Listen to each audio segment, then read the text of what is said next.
Nay, kain ka lang ha. Maliligo ako ha. Ha, may magbabantay sa'yo. Nay. Ayan, magbabantay sa'yo. Camera. Ha? Ayusin.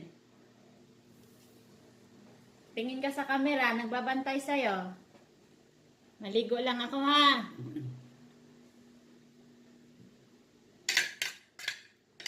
Sabihin mo, kain po tayo. Kain tayo. Maligo na ako. Huwag mong patayin ha. Nay, huwag mong patayin. Hindi. Siya magbabantay.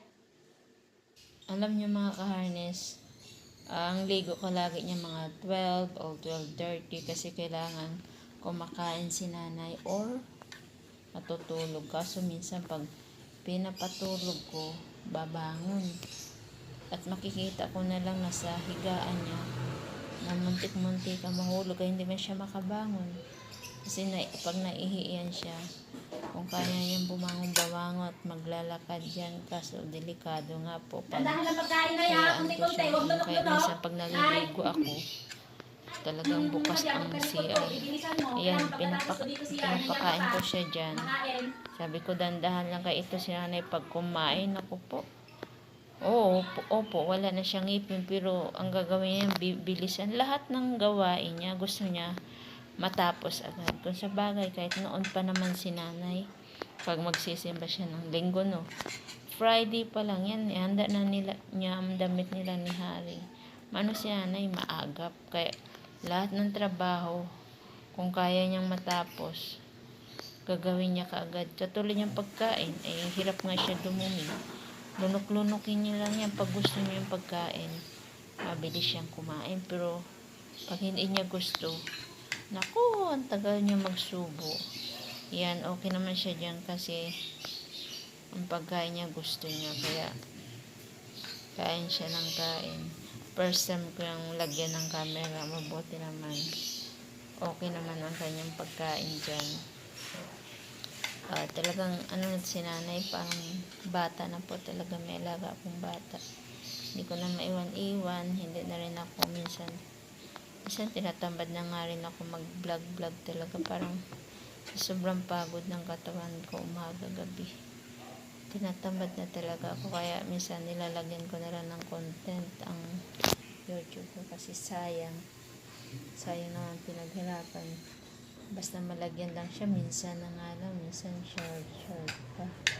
Kasi ang hirap talaga mag-isip, no, pag pagod ka at yung wala ka pang internet. Kaya pinapriority ko siya kasi ludan ngayon ay si Harry. Ayan, ibanggitin ko pala si Harry. Thanks God, mag-iisang taon na mula nang nagpa-doktor kami ni Harry ng October last year. Talagang doon ako, grabe, gusto ko iyak ako ng iyak dahil pagdating sa bahay sa gabi mailaga, tapos pag aalis ako ng madaling araw, pipila ka din sa Estado FSMC sa Philippine Children's Hospital. Ang ginagawa ko naman kasi hilong-hilong nga si Harry, hindi ko siya papilahin. Ang ginagawa ako mauna, alis ako ng mga 3 or 2:30, tapos pag nakapila na ako, kasi ang umaandar ang pila sa ospital mga 6, mga 5 po siya papahatid sa motor para hindi siya mahilo. Yung ba, hilong-hilo lang sa time ni Harry. Hanggang ngayon naman, nilipat ko siya ng school kasi baka nga bawal sa pressure. Ngayon, ang school niya, sana nga makatulong sa kanya yung paglalakad niya. Nilalakad niya lang. Pero nandun pa nila, yung vertigo niya pala, okay na.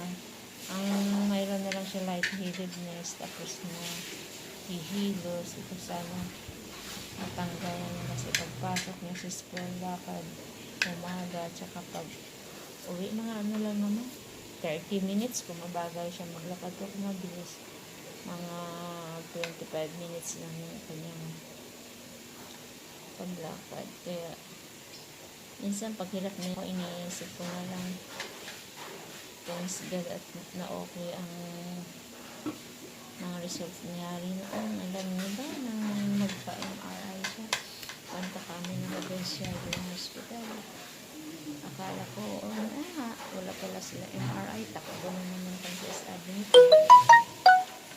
Kung pila na naman doon.